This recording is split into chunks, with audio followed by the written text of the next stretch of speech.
Senang sekali saya bisa kembali bersama-sama dengan saudara. Kita tinggal 2 kali hari Minggu lagi. 2 kali hari Minggu saja di tahun ini. Plus tanggal 25 kita ada kebaktian Natal di sini.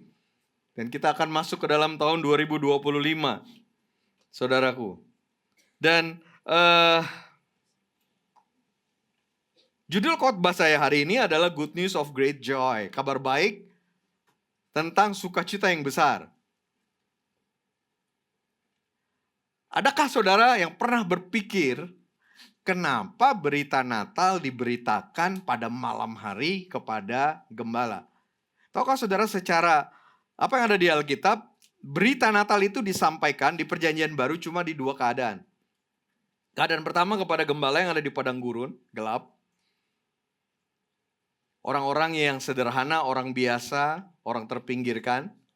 Lalu yang kedua diberitakan kepada orang pintar. Orang yang bijak, yaitu kepada orang Majus. Nah, hari ini kita mau melihat firman Tuhan dari pemberitaan berita Natal kepada para gembala. Jadi, kenapa mesti malam hari, saudara? Kenapa kepada para gembala? Tidakkah kalau ini mau berita ini cepat tersebar luas, beritakan aja di istana, beritakan aja kepada pejabat, beritakan aja kepada di bait Allah. Betul tidak, saudaraku? Lebih cepat akan tersebar. Beritakanlah kepada orang-orang yang prominent, begitu. Tapi kan enggak. Jadi diberitakannya malam, diberitakannya kepada gembala. Yang buat saya menggambarkan berita Natal adalah berita yang diberikan kepada setiap kita. Terutama kalau saudara lagi ada dalam kegelapan, udah paslah itu buat saudara. Kalau saudara sedang kesepian, kalau saudara lagi kedinginan, kalau saudara lagi merasa tidak berarti, bosan, itulah buat saudara. Karena sesungguhnya itu yang memang audiens pertama yang diberitakan.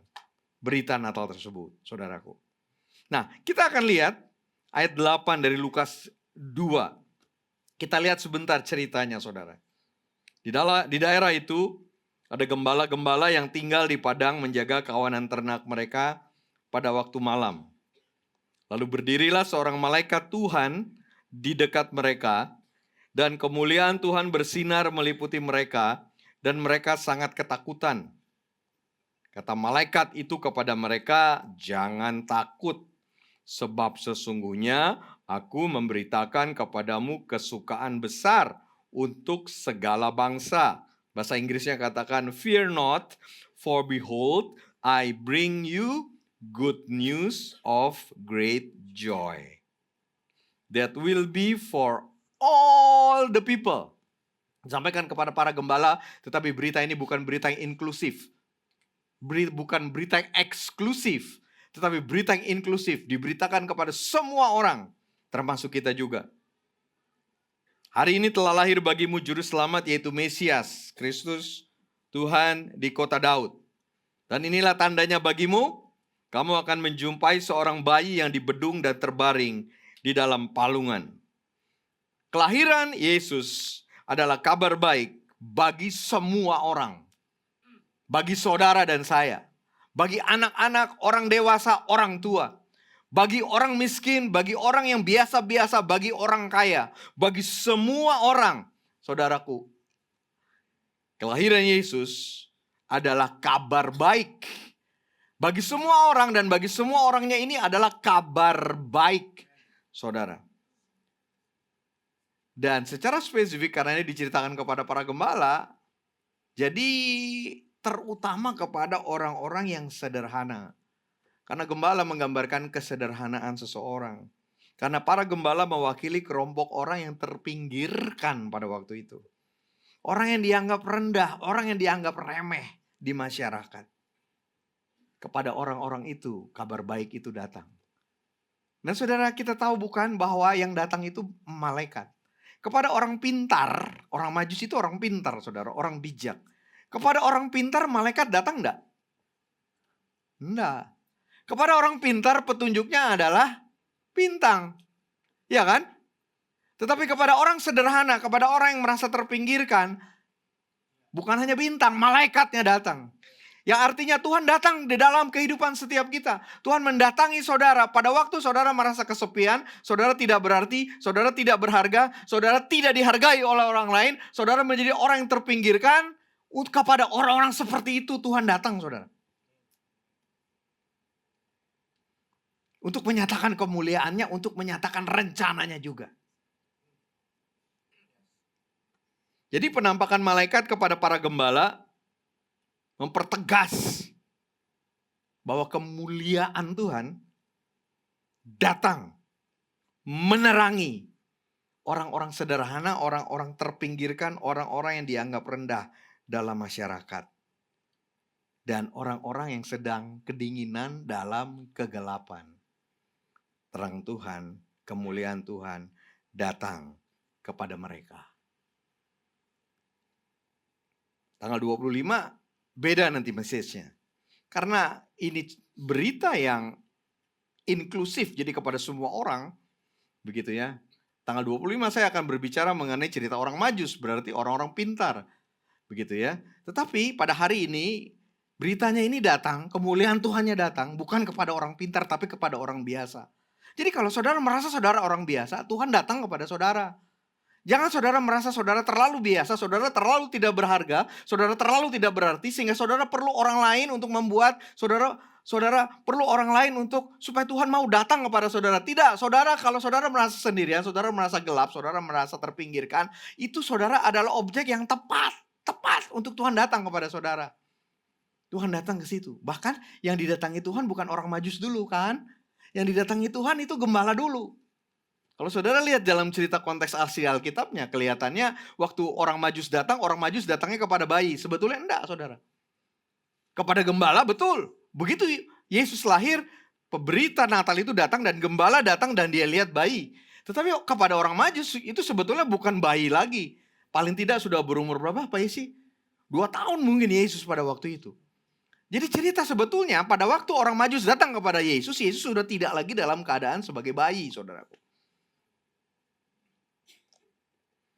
Jadi itulah berita Natal. Kabar baik bagi orang-orang biasa.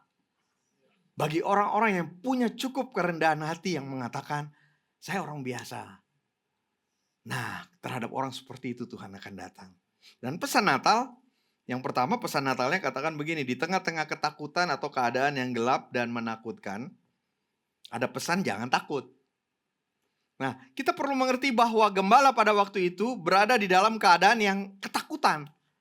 Bukan cuma karena dia ada dalam keadaan gelap, bukan cuma karena dia ada di dalam ketidakpastian akan masa depan dia, tetapi memang pada waktu itu bangsa itu secara global sedang berada di dalam ketakutan. Kan mereka lagi dijajah oleh Roma kan, kerajaan Roma. Mereka tidak tahu bagaimana masa depan mereka. Jadi sebagai bangsa, semua bangsa lagi berada di dalam ketakutan. Dan gembala ini sendiri juga ada di dalam ketakutan. Jadi bukan cuma ketakutan karena tiba-tiba ada malaikat yang datang, tiba-tiba ada terang yang datang. Betul itu, tetapi bukan cuma itu. Karena situasinya, atmosfernya, suasananya pada waktu itu memang penuh ketakutan. Dan terhadap ketakutan, orang yang ketakutan itu, datanglah malaikat Tuhan dengan pesan jangan takut. Jangan takut, ada kesukaan besar untuk semua orang. Itu beritanya. Dan berita yang mengusir ketakutan, yang memberikan kesukaan besar itu adalah hari ini telah lahir bagimu juru selamat yaitu Mesias Tuhan di kota Daud. Beritanya itu, saudara. Dan berita ini bukan bagi kita sekarang, bukan berita sejarah yang ini pernah terjadi, yang kita bisa ambil pelajaran daripadanya. Bukan. Ini betul sudah terjadi, tetapi ini up to date untuk sekarang juga. Jadi kalau dikatakan hari ini telah lahir bagimu juru selamat yaitu Mesias Tuhan di kota Daud, ini terjadi 2000 tahun yang lalu, tapi ini juga terjadi sekarang. Ini terjadi juga besok. Ini terjadi di dalam kehidupan kita. Ini bukan cuma mengenai cerita hebat di masa lalu, tetapi juga sekarang. Bagi kita, bagi saudara dan saya. Hari ini telah lahir bagimu juru selamat yaitu Mesias Tuhan di kota Daud. Nah, secara sederhana kalimat ini ada 3 yang saya mau bagikan kepada saudara. Yang pertama adalah Yesus juru selamat. Dia penyelamat, dia pembebas kita dari dosa. Dari kuasa dosa. Dari akibat dosa. Halo, berapa banyak di sini kita yang tidak berdosa? Berarti ini pesan bukan buat saudara. Sebaliknya, kalau saudara berdosa, saudara tersiksa oleh kuasa dosa yang sedang saudara alami. Saudara struggle, berjuang untuk saudara bisa keluar dari dosa. Kalau saudara mengalami akibat yang tidak enak dari dosa. Tapi dosa awalnya selalu tidak begitu. Selalu dosa awalnya menarikkan, menggairahkan, menyenangkan begitu. Tetapi itu kan cuma sebentar aja. Waktu betul-betul masuk di situ, saudara akan alami kekeringan, penderitaan, dan segala sesuatu yang menjadi akibat dari dosa. Dan Yesus adalah juru selamat. Yesus juru selamat dari dosa. Saudara, Yesus juru selamat, penyelamat, pembebas dari kuasa, dari akibat dosa buat saudara. Yesus Kristus datang menyelamatkan orang-orang yang percaya kepadanya, menyelamatkan mereka dari dosa mereka dan membawa mereka ke dalam keselamatannya. Itu yang pertama. Itu kenapa berita ini buat setiap kita. Setiap saudara yang berdosa, saya juga berdosa. Jadi ini juga jadi kabar baik buat saya. Bahwa dia menyelamatkan saya, dia membebaskan saya dari dosa, dari kuasa dosa, dari akibat dosa. Pertanyaan saya, berapa banyak saudara pada saat ini yang terpuruk karena dosa saudara? Datang aja kepada Yesus, dia akan selamatkan saudara. Pertanyaan saya, berapa banyak dari saudara yang pada saat ini masih terpengaruh oleh dosa masa lalu saudara? Datanglah kepada Yesus. Dia adalah juru selamat saudara dari dosa saudara. Yang kedua, Yesus Kristus Tuhan. Itu yang dikatakan. Jadi yang pertama Yesus juru selamat, yang kedua Yesus Kristus Tuhan. Raja yang dengan otoritas ilahinya datang untuk menyelamatkan dan memulihkan umatnya. Dari dosa tentu, tetapi juga dari setiap kesusahan, dari setiap penderitaan karena dosa dan karena kuasa kegelapan. Yesus Kristus Tuhan, dia adalah raja, dia punya otoritas.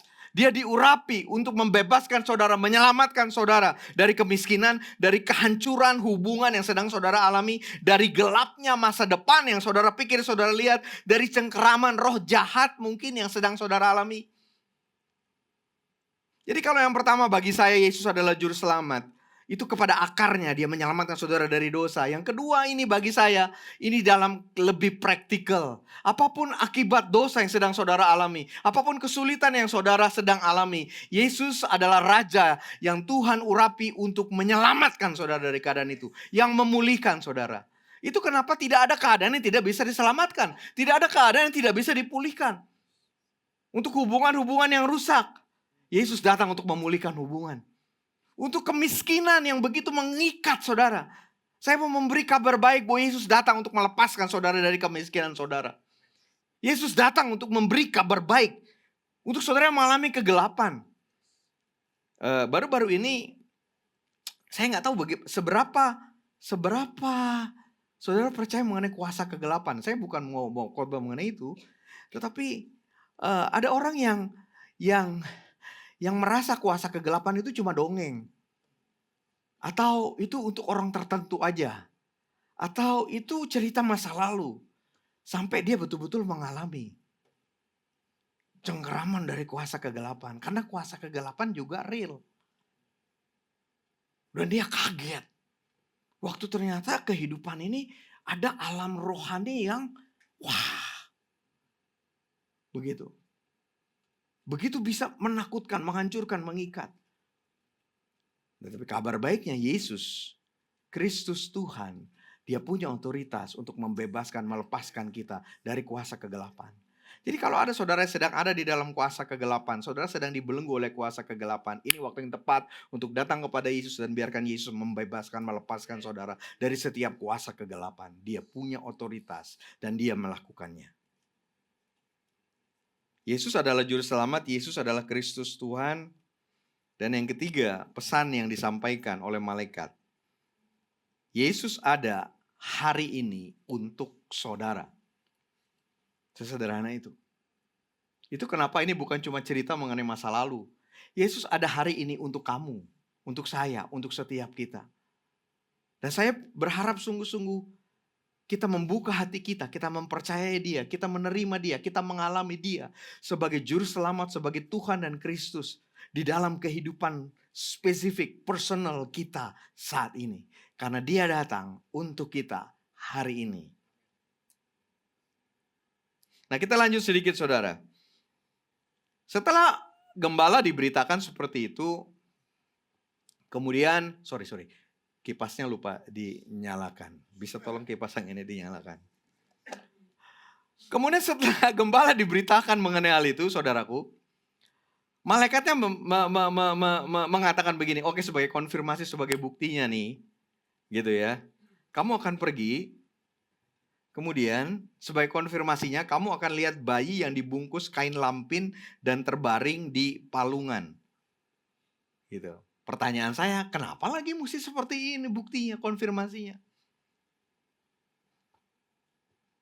Palungan itu tempat makan, tempat minum binatang, saudara. Domba. Bagi saya, siapa di sini yang punya papi?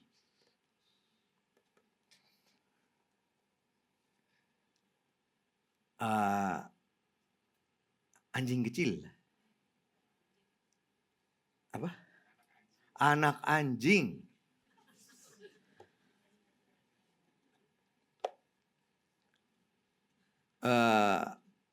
Terhadap anak anjing satu hal, tetapi terhadap makanan, tempat makan anak anjing itu hal lain.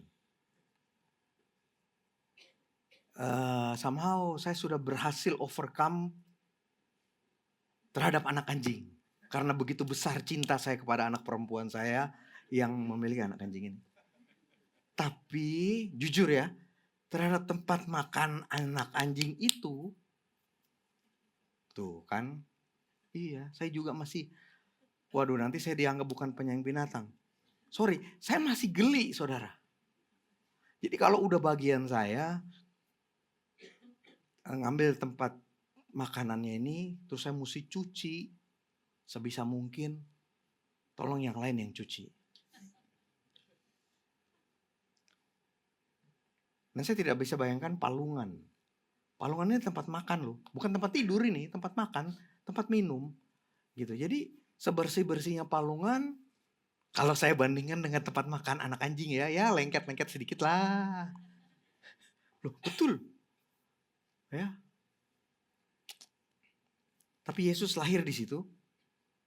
Dan ini jadi tandanya bahwa bayi yang dibungkus kain lampin terbaring di situ. Kenapa konfirmasinya seperti ini? Kita mesti mengerti konteksnya. Karena ini konfirmasi yang diberikan kepada siapa? Kepada gembala. Itu biasa banget. Itu connect banget. Itu dunia mereka banget. Betul nggak? Dan itulah Tuhan kita.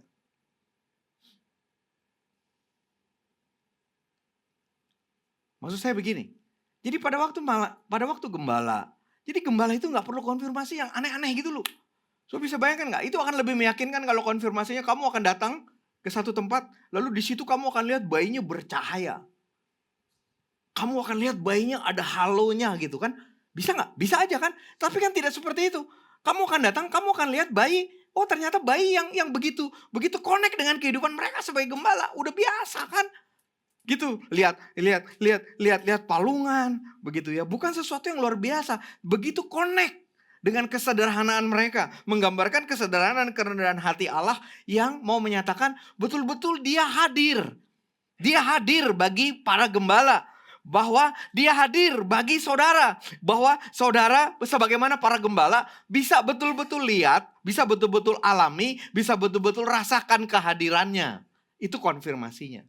Nah, saya percaya ini konfirmasi bagi kita semua. Bu Yesus lahir di dalam kehidupan saudara. Dan saudara bisa rasakan kehadirannya, saudara bisa lihat kehadirannya, saudara bisa mengalami kehadirannya. Itulah Natal yang sesungguhnya, saudara. berita kepada gembala tersebut. Jadi siapa di sini kita yang sedang perlu pertolongan Tuhan? Saudara adalah orang yang pas, saudara ada di waktu yang tepat untuk saudara mengalami pertolongan Tuhan tersebut. Natal tersebut. Akhirnya kemudian dilanjutkan ayat 13. Jadi setelah malaikat cerita mengenai konfirmasi itu, tiba-tiba tampaklah bersama-sama dengan malaikat itu sejumlah besar bala tentara sorga yang memuji Allah. Katanya, kemuliaan bagi Allah di tempat yang maha tinggi dan damai sejahtera di bumi di antara manusia yang berkenan kepadanya. Dan bagi saya, inilah sebenarnya puncaknya yang merupakan deklarasi sorgawi mengenai kelahiran Yesus. Sorga memberikan deklarasi bahwa kemuliaan bagi Allah di tempat yang maha tinggi dan damai sejahtera bagi mereka yang berkenan di hati Allah. Dan deklarasi ini menjadi pernyataan kebenaran dari Natal bagi kita semua. Natal, saudara, memberikan kemuliaan bagi Allah. Kabar baik bagi kita itu memberi kemuliaan bagi Allah. Kemudian damai sejahtera bukan cuma memberi kemuliaan bagi Allah, tetapi juga ada deklarasi kelahiran Yesus, kehadiran Yesus memberikan damai sejahtera bagi mereka yang berkenan di hati Allah. Berkenan di hati Allah bagaimana? Percaya aja apa yang Yesus lakukan ini. Percaya apa yang Tuhan lakukan di dalam kehidupan kita.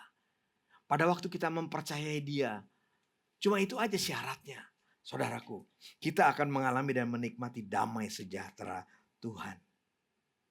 Damai sejahtera yang mengusir perselisihan. Damai sejahtera yang mengusir kecemasan. Damai sejahtera yang mengusir ketakutan. Damai sejahtera yang mengusir kekhawatiran.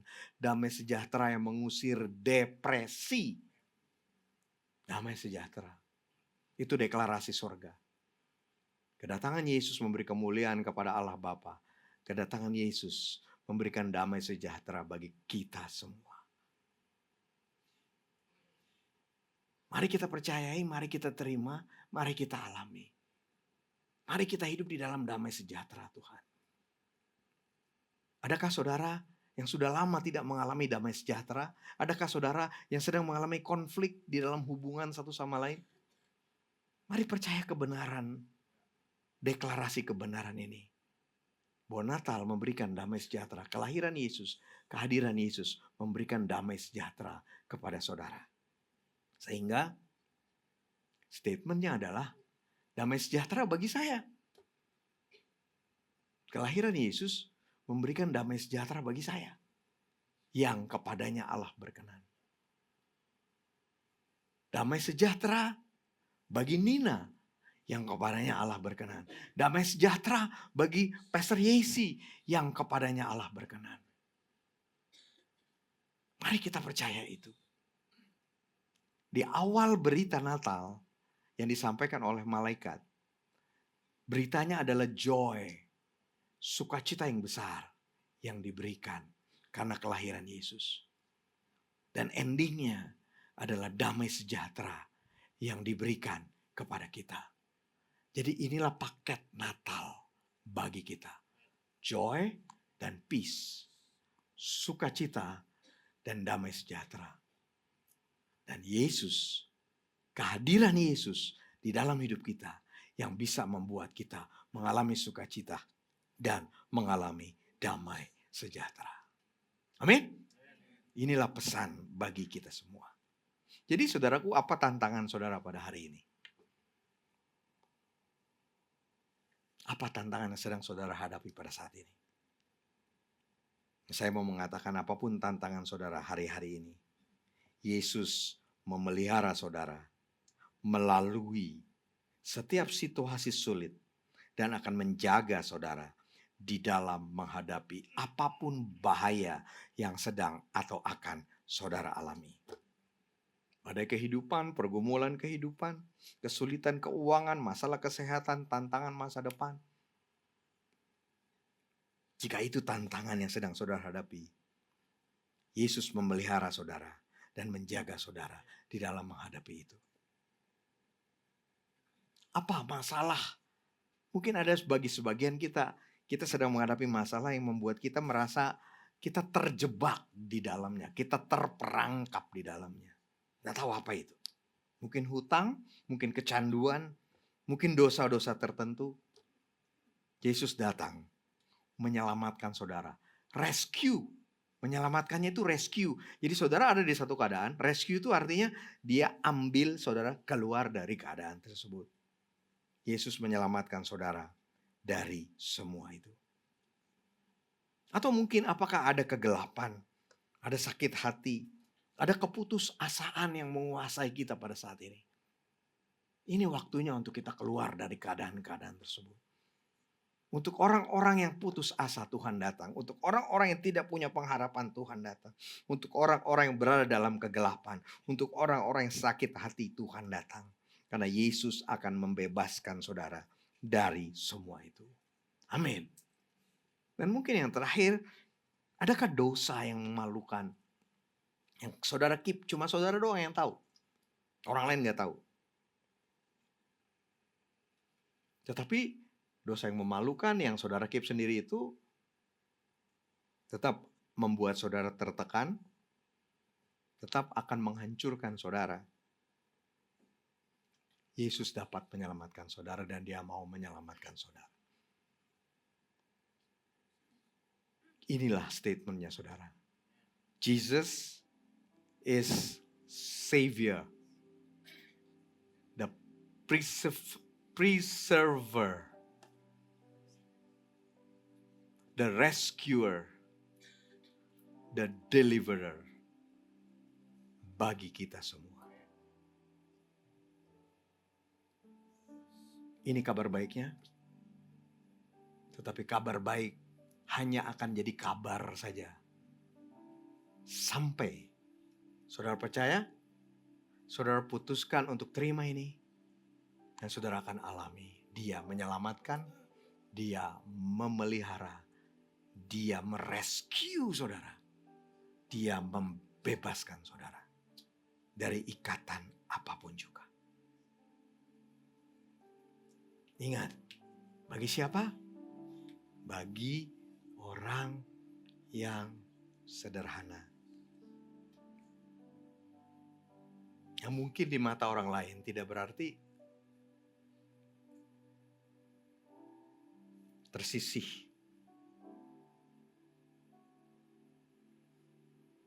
Izinkan pernyataan ini bukan hanya jadi pernyataan yang indah saja. Tapi pernyataan yang memenuhi dan dialami oleh setiap kita. Bagi kita, bagi keluarga kita. Kabar kelahiran Yesus adalah undangan untuk merespon kabar baik tentang sukacita yang besar ini. Untuk kita responi dengan iman, dengan kegairahan. Kabar kelahiran Yesus adalah undangan untuk kita mengalami Yesus. Mengalami Yesus. Jangan biarkan ini cuma jadi slogan, saudara. Alami ini. Dan ini tersedia bagi semua orang yang percaya kepadanya. Natal tidak pernah menjadi berita yang eksklusif. Natal selalu adalah berita yang inklusif bagi segala bangsa, bagi setiap orang. Tetapi tentu yang percaya kepadanya, yang mau menerima apa yang dia lakukan tersebut. Tuhan, pesan yang sederhana ini biar betul-betul masuk ke dalam hati kami. Aku berdoa jika ada dari kami yang sedang hidup dalam kegelapan. Bebaskan kami, keluarkan kami dari kegelapan itu. Dan biar terang Kristus menguasai kami. Tuhan selamatkan kami. Tuhan pelihara kami. Tuhan jaga kami.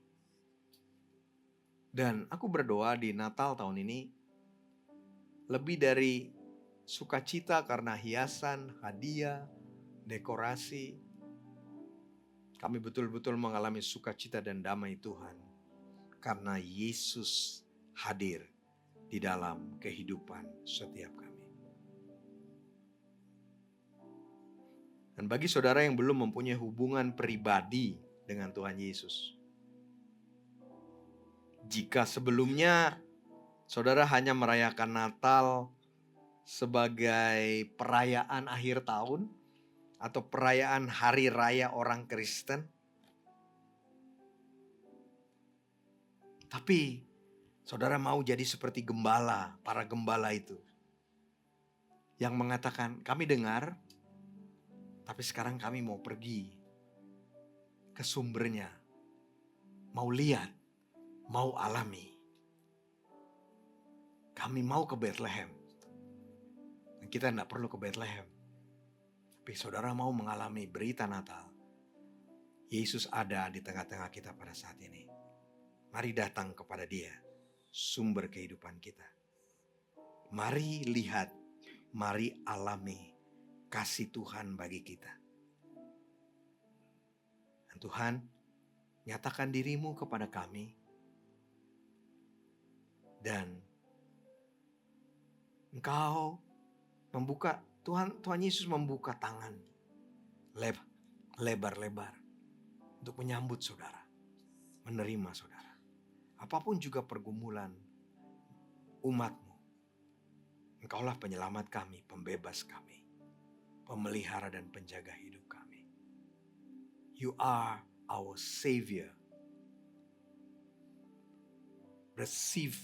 preserver, rescuer, deliverer bagi setiap kami. Mari datang kepada Tuhan, dan Tuhan nyatakan dirimu sebagai Tuhan dan Juru Selamat hidup kami. Di dalam nama Tuhan Yesus. Amin. Amin. Tuhan Yesus memberkati.